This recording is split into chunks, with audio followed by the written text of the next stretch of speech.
Assalamualaikum warahmatullahi wabarakatuh. Selamat siang, shalom, salam sejahtera untuk kita semua. Izinkan kami, Leri Tutu, mahasiswa Pasca Sarjana Ilmu Manajemen, Universitas Haluoleo, dengan nomor mahasiswa G2D1-232, di mana kami mendapatkan tugas dari mata kuliah Perencanaan dan Pengembangan SDM untuk mereview buku daripada Perencanaan dan Pengembangan Sumber Daya Manusia. Dan pada saat ini, kesempatan ini kami akan mereview bab 32 dengan judul memperbaiki kompetensi dan bab 33 pengembangan kompetensi SDM dan kompetensi organisasi perusahaan untuk meningkatkan kinerja. Ini adalah tugas dari mata kuliah perencanaan pengembangan SDM yang akan dibuat video dan akan di-upload di YouTube. Untuk bab 32, memperbaiki kompetensi.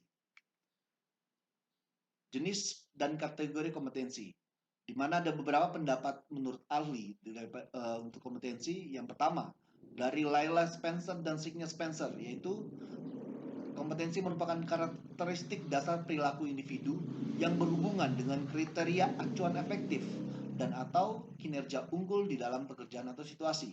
Kemudian menurut Michael Armstrong, apa yang orang bawa pada suatu pekerjaan dalam bentuk tipe dan tingkat perilaku yang berbeda. Kompetensi menentukan aspek proses kinerja pekerjaan.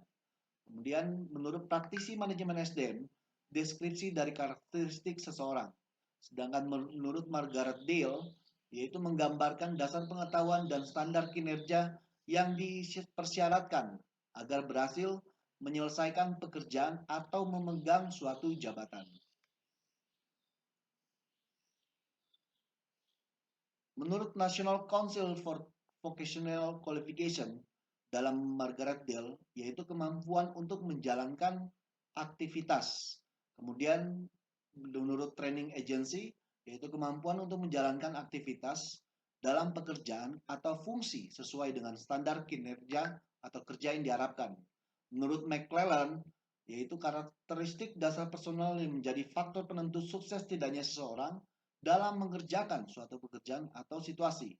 Sedangkan menurut Kepala Badan Kepegawaian Negara, yaitu kemampuan dan karakteristik yang dimiliki oleh seorang PNS berupa pengetahuan, keterampilan, dan sikap perilaku yang diperlukan dalam pelaksanaan tugas jabatannya sehingga PNS tersebut dapat melaksanakan tugasnya secara profesional, efektif, dan efisien. Perlunya kompetensi diperbaiki, di mana determinan yang mengaruhi dan membentuk kompetensi ada pertama, yaitu kepercayaan dan nilai. Yang kedua, keahlian dan keterampilan. Yang ketiga, yaitu pengalaman. Keempat adalah karakteristik personal. Yang kelima adalah motivasi. Keenam adalah isu emosional. Ketujuh adalah kapasitas intelektual. Kemudian, untuk perbedaan kompetensi dan konsep lain. Komponen kompetensi terdiri atas dorongan, sifat, citra diri, peran sosial, dan kemampuan. Itu menurut Boyatzis. Sedangkan komponen kompetensi, dorongan, sifat, kompetensi, konsep diri pengetahuan, dan kemampuan. Dalam hal ini kompetensi perlu dijelaskan pengertian tentang pengetahuan, keterampilan, kemampuan, dan bakat untuk mengetahui sejauh mana perbedaan ataupun kesamaan dari konsep tersebut. Menurut Spencer. Kemudian pengetahuan yang dimiliki seseorang bisa dikategorikan dua jenis pengetahuan. Yang pertama, pengetahuan yang disadari, dan yang kedua, pengetahuan yang tidak disadari. Itu menurut Dale.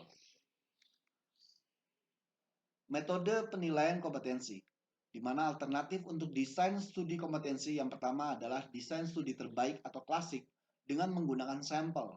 Yang kedua, desain studi pendek dengan panel ahli. Dan ketiga, studi terhadap suatu pemegang jabatan dan pekerjaan masa depan di mana tidak cukup pemegang jabatan memperoleh sampel dari kinerja unggul dan rata-rata. Rancangan studi terbaik model kompetensi dengan menggunakan sampel ada 6 tahap. Yang pertama, menetapkan kriteria kinerja efektif. Yang kedua, mengidentifikasi kriteria sampel. Yang ketiga, mengumpulkan data. Keempat, analisis data dan pengembangan model kompetensi. Yang kelima, yaitu validasi model kompetensi. Dan keenam, mempersiapkan penerapan model kompetensi. Ini menurut Spencer dan M. Spencer. Tahap untuk merancang studi kompetensi ada 6. Yang pertama, menetapkan kriteria atau ukuran untuk menetapkan kinerja unggul atau superior, aktif dan efektif dalam pekerjaan. Ini adalah tahap yang pertama. Kemudian yang kedua yaitu mengidentifikasi kriteria sampel, di mana kriteria efektivitas kinerja atau penilaian yang dikembangkan dalam tahap 1 digunakan untuk mengidentifikasi kelompok yang secara jelas dapat dikategorikan, yaitu berkinerja unggul dan berkinerja rata-rata. Kemudian tahap yang ketiga yaitu metode pengumpulan data bervariasi, di mana menurut model kompetensi yang digunakan, sumber pengumpulan data dan metode pengembangan kompetensi ada 6. Yang pertama, Behavioral Event Interview atau BI, kedua panel ahli, ketiga survei, keempat database model kompetensi sistem ahli, kelima fungsi pekerjaan analisis jabatan, dan keenam adalah observasi langsung. Kemudian untuk tahap yang keempat yaitu analis data dan pengembangan model kompetensi, di mana pada tahap ini data dan seluruh sumber dianalisis untuk mengidentifikasi kompetensi kepribadian dan keahlian yang membedakan kinerja superior dan kinerja rata-rata. Yang tahap kelima yaitu validasi model kompetensi, di mana model kompetensi yang diuji dengan melihat jika model yang dimaksud memprediksikan kinerja dari orang-orang dari kedua kelompok sampel pada waktu yang sama. Sedangkan tahap terakhir yaitu mempersiapkan penerapan model kompetensi. Apabila model ini telah divalidasi, model ini dapat digunakan untuk berbagai keperluan. Untuk dimensi kompetensi, menurut Richard E. Boyatzis, membagi kompetensi dalam klaster gugus dan dimensi. Yang pertama, kemampuan manajemen tujuan dan tindakan, di mana dimensi efisiensi, perencanaan, inisiatif, perhatian pada hal rinci, kemudian kontrol diri dan fleksibilitas. Kemudian yang kedua, yaitu kemampuan manajemen orang. Dimensinya adalah empati, persuasif, jaringan kerja, negosiasi, percaya diri, manajemen kelompok atau tim, pengembangan orang lain, dan komunikasi lisan. Untuk kemampuan ketiga yaitu logika analitis. Dimensinya adalah menggunakan konsep, pengakuan pola, pengembangan teori, penggunaan teknologi, analisis kuantitatif, objektivitas sosial, dan komunikasi tertulis. Sedangkan menurut Dulewis, membagi kompetensi dalam gugus dan dimensi ada 3. Yang pertama, kemampuan intelektual, perspektif strategis, analisis, dan penilaian, perencanaan, dan pengorganisasian. Kemudian kedua, kemampuan interpersonal, yaitu mengelola staf, sikap persuasif dan asertif, pengambilan keputusan, kepekaan interpersonal, dan komunikasi lisan. Kemudian kemampuan ketiga yaitu kemampuan adaptabilitas, di mana kemampuan berorientasi hasil, yaitu sikap energik dan inisiatif, motivasi berprestasi, dan kepekaan bisnis. Kemudian menurut Harry Schroeder, kompetensi dibagi yang pertama, kognitif, yaitu mencari informasi atau pemikiran konseptual dan fleksibilitas. Yang kedua, direksional, yaitu dampak dan percaya diri pada saat presentasi. Kemudian yang ketiga, motivasional, yaitu interpersonal, mengolah interaksi dan orientasi. Yang keempat, pengembangan. Yang kelima, berprestasi, yaitu orientasi proaktif dan orientasi berprestasi. Sedangkan menurut lembaga administrasi negara, kompetensi dibagi 3. Yang pertama adalah kompetensi umum, di mana kompetensi yang bersifat soft skill yang mencerminkan core values LAN dan harus dimiliki oleh seluruh pegawai tanpa membedakan jenjang pangkat ataupun jabatan. Dalam draft katalog ini terdapat 4 kompetensi umum, yaitu pertama integritas, yang kedua pembelajaran berkelanjutan, ketiga fokus pada pemangku kepentingan, stakeholder, dan keempat berorientasi kepada kualitas. Kemudian kompetensi yang kedua yaitu kompetensi kepemimpinan. Ini adalah kompetensi yang harus dimiliki oleh pejabat struktur dari eselon 1 sampai 4 agar mampu memimpin bawahannya secara efektif. Sedangkan kompetensi yang ketiga menurut LAN adalah kompetensi bidang dan teknis, adalah kompetensi teknis yang harus dimiliki pegawai berupa pengetahuan, keahlian, dan sikap perilaku untuk melaksanakan tugas sesuai bidang tugasnya. Untuk bab 33, yaitu pengembangan kompetensi SDM dan kompetensi organisasi perusahaan untuk meningkatkan kinerja. Yang pertama, A. Kompetensi SDM atau individu. Untuk yang pertama adalah integritas dan kejujuran. Beberapa pengertian integritas menurut pakar. Yang pertama menurut David Kolb, yaitu integritas adalah konsep yang menggambarkan bentuk kecerdasan manusia paling tinggi. Integritas adalah kesadaran terpadu yang canggih dan penghayatan mendalam atas proses yang pernah dialami dengan suatu cara yang melampaui kreativitas, nilai-nilai keterampilan, intuitif dan emosi, serta daya analitis rasional. Kemudian yang kedua, menurut Cooper dan Sauer, di mana integritas adalah kedalaman dan perluasan kejujuran emosi. Integritas merupakan proses penyatuan sehingga merupakan karya dan bukan sekedar gagasan baik melainkan dorongan perasaan kuat yang mendasarkan pada prinsip kerja. Integritas juga adalah suatu panggilan untuk mendengarkan suara hati yang paling mendalam dan arahan untuk menghimpun keberanian guna menerapkan dalam praktik. Kemudian berikutnya adalah menurut Stephen R. Covey, di mana integritas mencakup lebih daripada kejujuran. Kejujuran mengatakan kebenaran dengan kata lain, menyesuaikan kata dengan realitas, sedangkan integritas menyesuaikan realitas dengan kata lain, yang memenuhi janji dan harapan. Integritas adalah nilai yang kita berikan kepada diri kita sendiri. Integritas juga merupakan suatu kemampuan untuk memenuhi komitmen pada diri kita sendiri untuk menjalankan apa yang kita katakan. Integritas adalah kehormatan pada diri kita sendiri yang merupakan sebuah fundamental daripada etika karakter dan pertumbuhan proaktif. Sedangkan menurut Covey, Cooper, dan Sauer, tidak dapat memiliki integritas tanpa sikap jujur, tetapi orang dapat bersikap jujur dengan tingkat intensitasnya rendah. Orang dapat bersikap jujur tanpa pernah melibatkan diri dalam kerja keras, menghayati mana yang benar dalam setiap situasi.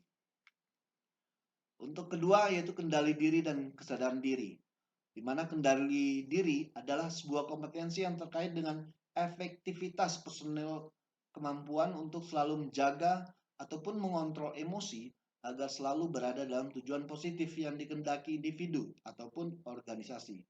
Sedangkan kontrol atau kendali diri merupakan sebuah kemampuan untuk menjaga agar emosi dan kata hati yang mengganggu tetap terkontrol.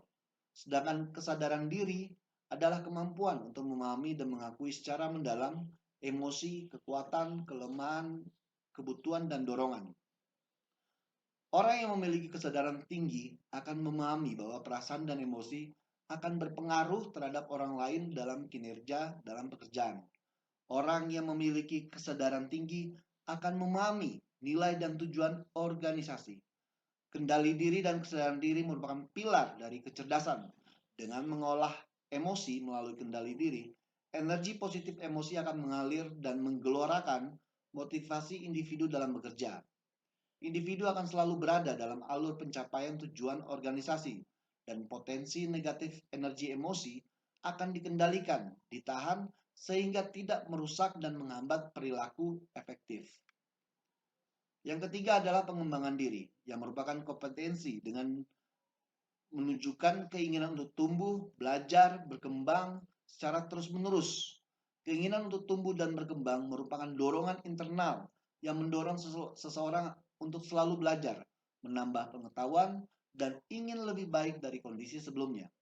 Menurut Peter Senge, organisasi pembelajar merupakan kapasitas organisasi untuk selalu menciptakan tempat, situasi yang di dalamnya secara terus-menerus dapat meningkatkan kapasitas untuk menciptakan hasil yang diinginkan.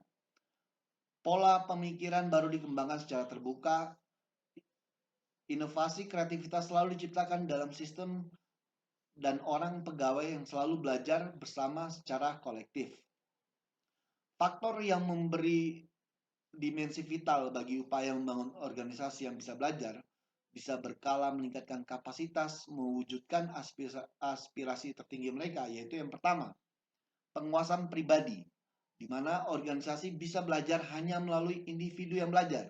Yang kedua, model-model mental, yaitu asumsi-asumsi yang tidak diteliti, khususnya di benak pembuat keputusan kunci, yang membatasi cakupan tindakan organisasi hanya pada lingkup yang mereka sudah akrab dan nyaman. Sedangkan yang ketiga, membangun visi bersama, di mana orang-orang berusaha membangun visi bersama karena mereka ingin saling terkait dalam perjuangan penting. Sedangkan yang keempat, pembelajar, yaitu proses mengembangkan kapasitas tim untuk mewujudkan hasil yang diinginkan. Sedangkan yang keempat, orientasi berprestasi. Kompetensi ini terkait dengan keinginan untuk bekerja baik, memenuhi ataupun melebihi standar kinerja, dorongan untuk bekerja lebih baik. Orang yang memiliki orientasi prestasi tinggi akan memiliki kinerja berikut. Yang pertama, bekerja untuk memenuhi standar kinerja yang telah ditetapkan oleh manajemen. B. Menetapkan tujuan menantang bagi diri dan orang lain serta bertindak mencapainya. C. Melakukan analisis biaya manfaat. D. Mengambil resiko kewirausahaan yang diperhitungkan. E. Kompetensi orientasi berprestasi, di mana dalam hal ini mencakup orientasi, efisiensi, perhatian standar kualitas, berfokus perbaikan, entrepreneurship, dan optimalisasi penggunaan sumber daya. Ya, F yaitu perhatian terhadap kualitas. G, ketika membicarakan konsep kualitas terkait dengan sejauh mana organisasi menerapkan manajemen kualitas atau total quality management dalam proses organisasi. Sedangkan yang terakhir sebagai pendekatan manajemen sektor private, TQM atau Total Quality Management setelah terbukti berhasil menjadi alat metode dalam mengelola sumber daya organisasi untuk mencapai kualitas manajemen. Karakteristik dan dimensi kualitas. A. Umumnya pelanggan memiliki karakteristik yaitu lebih cepat, lebih murah, dan lebih baik, di mana terdapat 3 dimensi yang perlu diperhatikan, yaitu waktu, biaya, dan kualitas.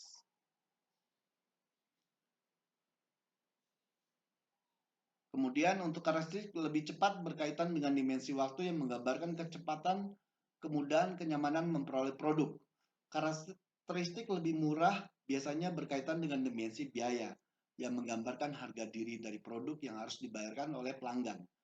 Karakteristik lebih baik biasanya berkaitan dengan dimensi kualitas dalam produk dalam hal ini yang paling sulit digambarkan secara tepat.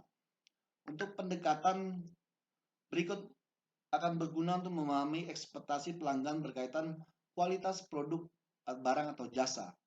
Dimensi kualitas untuk organisasi jasa yang pertama, bukti langsung atau tangibles, di mana fasilitas fisik yaitu berupa kelengkapan pegawai, sarana dan komunikasi. Yang kedua, keandalan yaitu kemampuan memberikan pelayanan yang dijanjikan dengan segera dan memuaskan. Yang ketiga, daya tanggap yaitu keinginan staf untuk membantu pelanggan dan memberi pelayanan dengan tanggap. Yang keempat, jaminan yaitu kemampuan, kesopanan, sifat percaya yang dimiliki staf, bebas bayar risiko,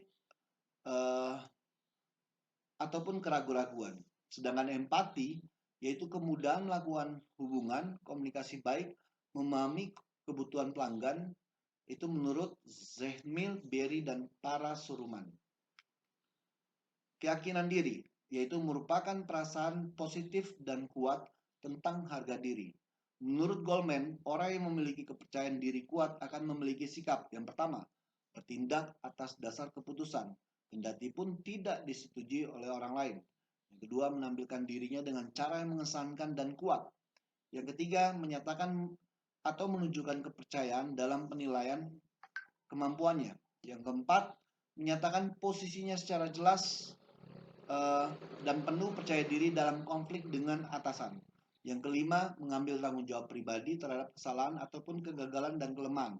Yang terakhir, belajar dari kesalahan, menganalisis kinerja dirinya sendiri untuk memahami kegagalan dan menyempurnakan kinerja mendatang. Sedangkan menurut David, ada 3 langkah yang untuk membangun dan mengukuhkan kekuatan keyakinan kepercayaan diri. Yang pertama, berpikir sukses, jangan berpikir gagal. Yang kedua, selalu melihat bahwa Anda lebih baik daripada yang dikira orang. Dan ketiga, yaitu percaya besar. Untuk komitmen organisasi adalah kemampuan individu dan kemauan menyelaraskan perilakunya dengan kebutuhan, prioritas, dan tujuan organisasi, serta bertindak untuk tujuan kebutuhan organisasi. Ini menurut Spencer dan Spencer. Komitmen organisasi mencakup yang pertama, kepercayaan kuat terhadap tujuan dan nilai organisasi. Yang kedua, kemauan kuat atau sungguh-sungguh terhadap kepentingan organisasi. Yang ketiga, komitmen kuat untuk terus-menerus menjadi anggota organisasi menurut Neil dan Northcraft.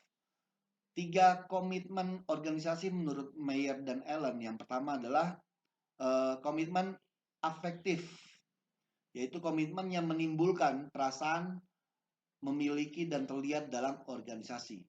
Kedua, komitmen continuance, yaitu komitmen atas biaya ataupun resiko yang harus ditanggung apabila seseorang keluar dari organisasi.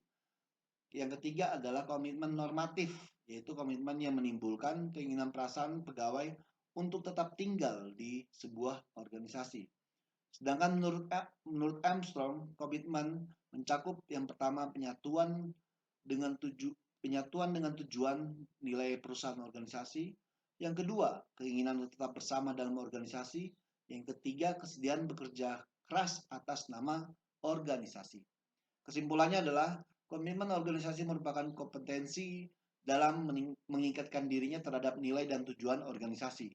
Keterikatan individu terhadap nilai dan tujuan organisasi akan mendorong individu yang selalu menyesuaikan ataupun menyelaraskan diri dengan organisasi.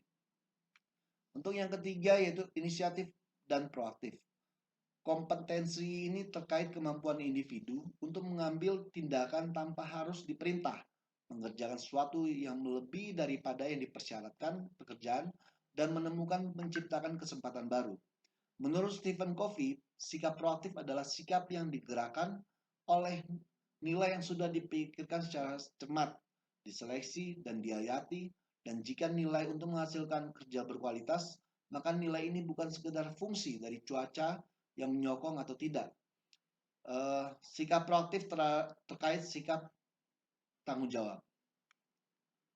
Yang kedelapan, kreatif dan inovasi merupakan kompetensi individu yang sangat penting dibutuhkan oleh sebuah organisasi. Kreativitas dan inovasi merupakan kemampuan individu dalam rangka meningkatkan prestasi bekerja. Menurut West, kreativitas merupakan penyatuan pengetahuan dari berbagai bidang pengalaman yang berlainan untuk menghasilkan ide baru dan lebih baik. Kreativitas berarti menemukan pola makna melintasi berbagai bidang pengetahuan dan pengalaman. Sedangkan menurut Ford, kreativitas merupakan pertimbangan subjektif dan berkonteks spesifik tentang kebaruan dan nilai suatu hasil dan perilaku individu ataupun kolektif. Sedangkan menurut Spencer, inisiatif merupakan kemampuan melakukan pekerjaan lebih dari yang diharapkan dalam suatu pekerjaan atau melakukan sesuatu yang memperbaiki hasil kerja dan menghindarkan diri dari masalah dengan menemukan atau menciptakan kesempatan-kesempatan baru.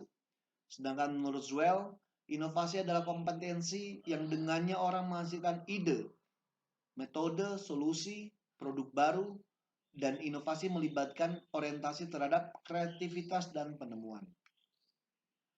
Menurut Peter Sainz, organisasi pembelajar merupakan kapasitas organisasi untuk selalu menciptakan tempat dan situasi yang di dalamnya secara terus-menerus dapat meningkatkan kapasitas untuk menciptakan hasil yang diinginkan.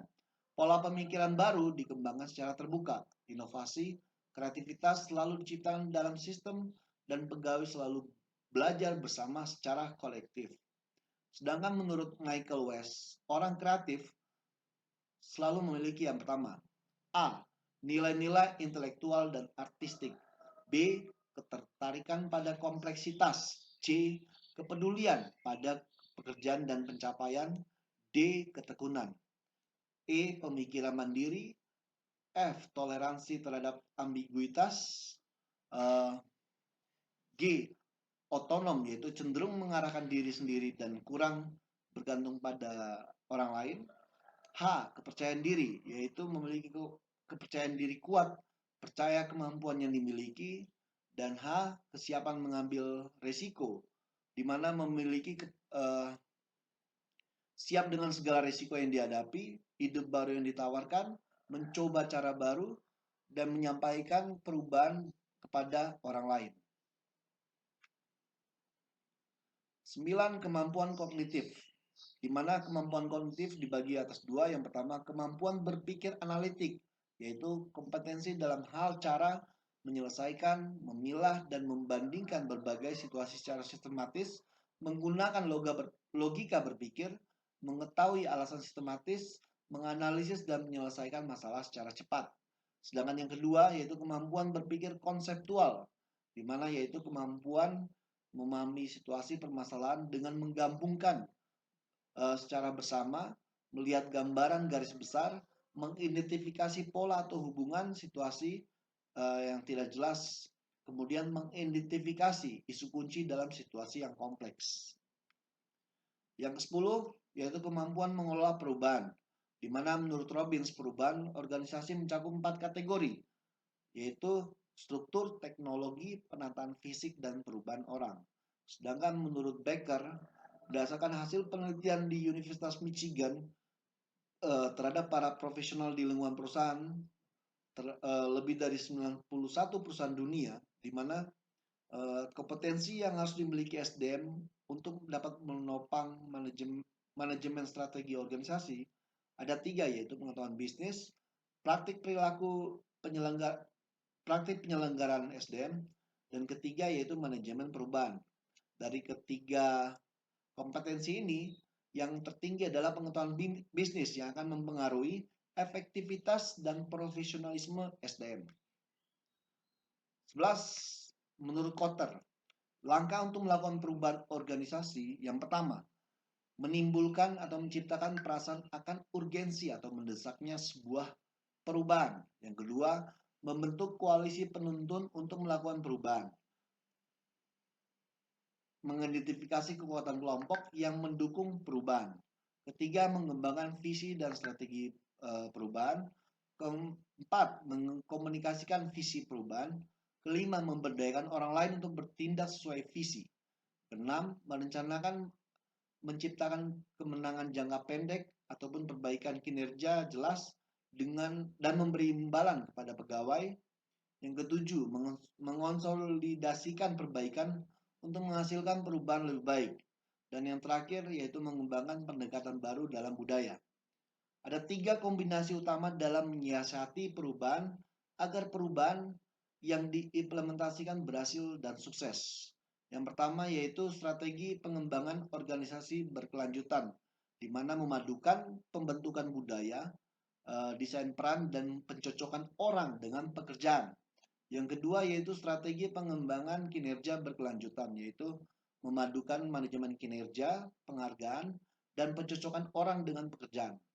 Strategi yang ketiga yaitu strategi pengembangan kepemimpinan berkelanjutan, yaitu memadukan pembentukan budaya, kepemimpinan, dan manajemen kinerja.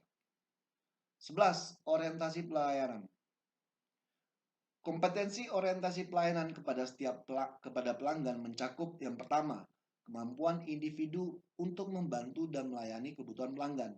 Yang kedua, kemampuan memahami keinginan pelanggan. Yang ketiga, kemampuan berempati. Keempat, kemampuan mencari informasi secara proaktif untuk membangun kepuasan pelanggan. Sedangkan menurut Menpan pada tahun 2003, merumuskan ukuran kepuasan pelanggan dalam bentuk IKM atau Indeks Kepuasan Masyarakat, yang kemudian dikembangkan dalam unsur relevan, valid, dan reliable sebagai unsur minimal yang harus ada dalam pengukuran Indeks Kepuasan Masyarakat. Pelanggan menginginkan produk yang dimiliki berkarakteristik yang pertama lebih cepat, lebih murah, dan lebih baik. Terdapat 3 dimensi yang perlu diperhatikan. Yang pertama, waktu, di mana karakteristik harus lebih cepat. Yang kedua, biaya, yaitu karakteristik lebih murah. Ketiga, kualitas, di mana karakteristiknya lebih baik.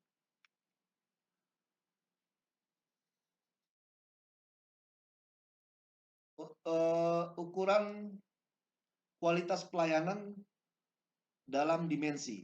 Yang pertama adalah keandalan atau reliability, yaitu konsistensi kinerja dan keandalan dalam pelayanan secara akurat, benar, dan tepat.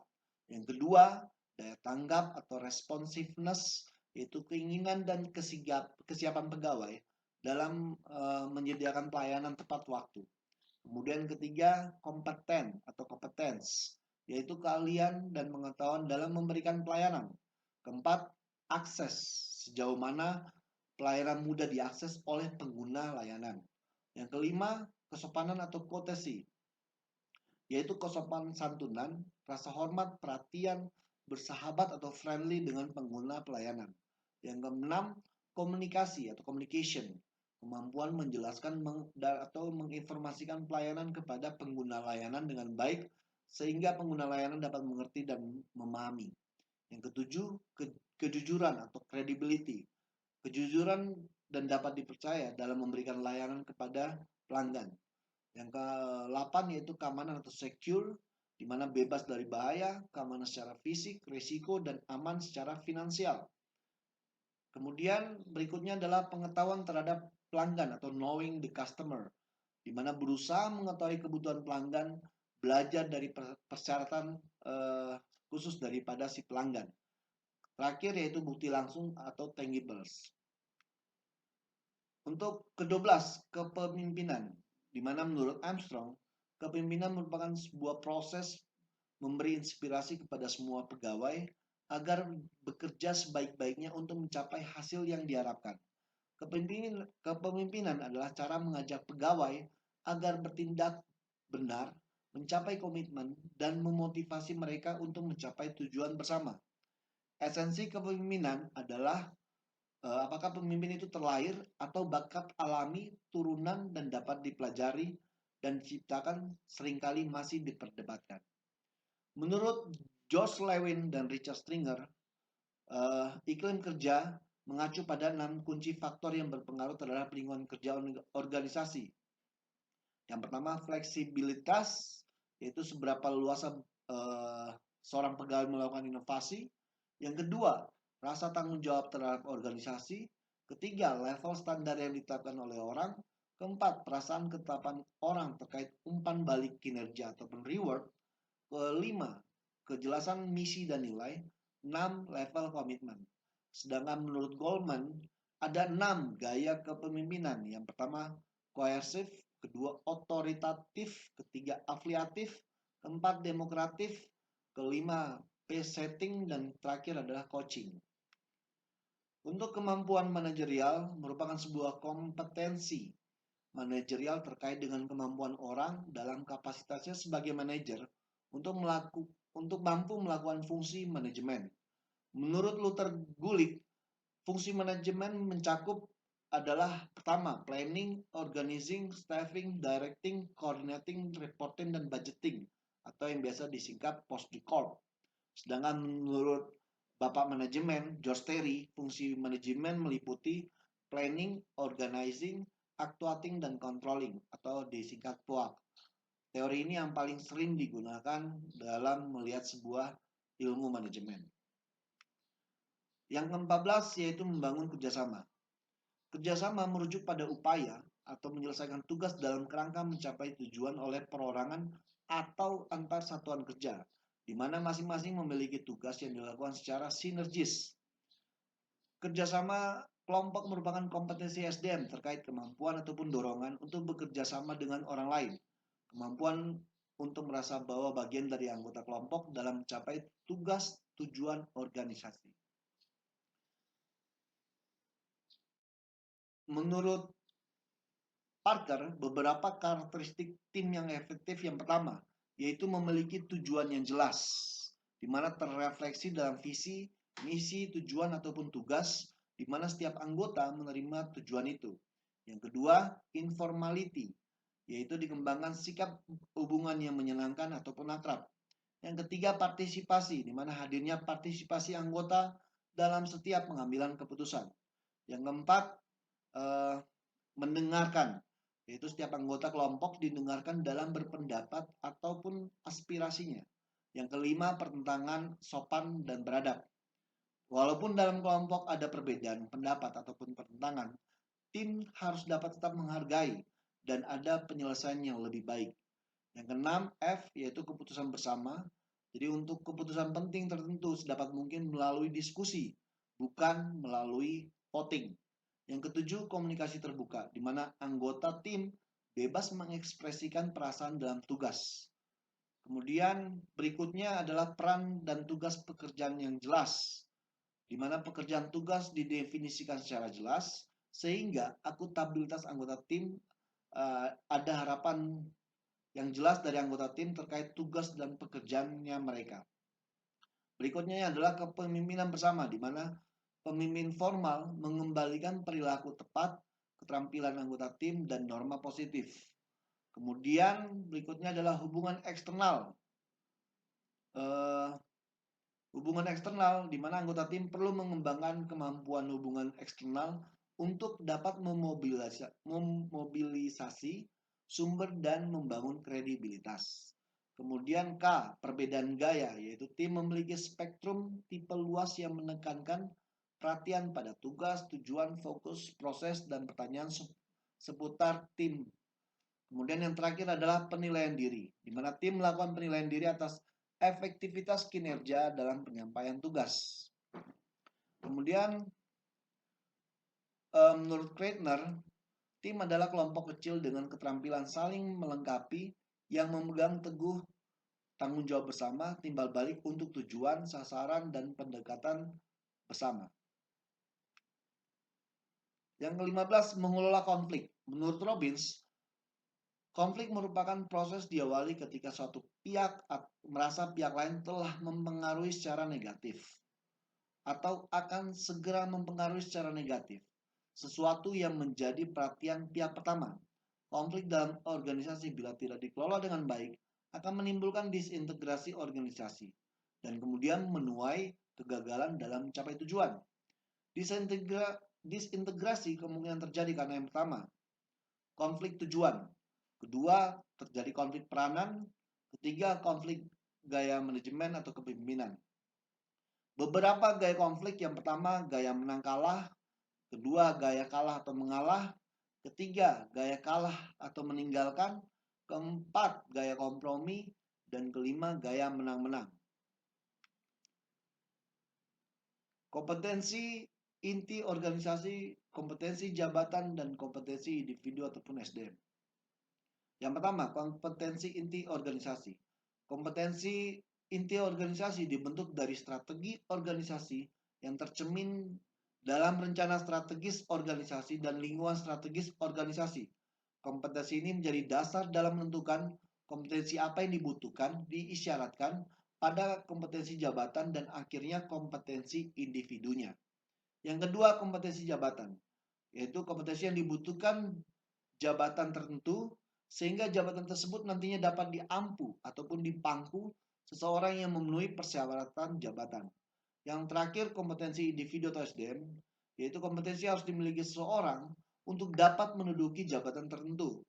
Untuk dapat menduduki jabatan tertentu di mana terdapat persyaratan kompetensi jabatan, maka individu harus memiliki kompetensi sesuai persyaratan sehingga ada kesesuaian antar kompetensi jabatan dan kompetensi individu. Mohon izin, demikian review dari kami bab 32 dan bab 33. Mohon maaf apabila ada kekurangan, semoga dapat bermanfaat. Kami tutup. Wassalamualaikum warahmatullahi wabarakatuh.